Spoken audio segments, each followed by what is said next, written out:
Vo výstupnej zostave stav zásob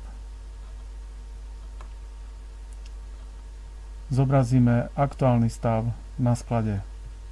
Navolíme druh tovaru,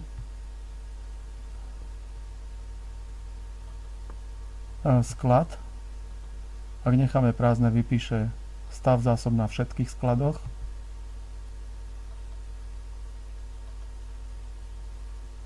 Pravým tlačítkom na myši späť. Môžeme zobraziť sumáre na jednotlivých skladoch.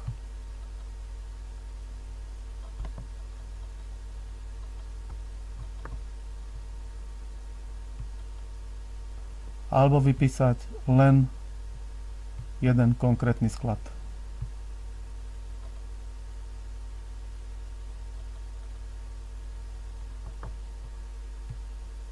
Podobne máme možnosť navoliť sumáre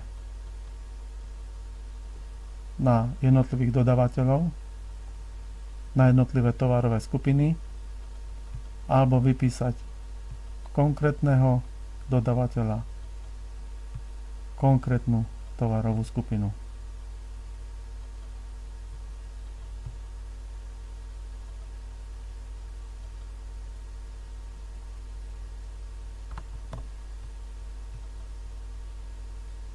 Taktiež je tu možnosť výberu štandardného tovaru a tovaru komisionálneho.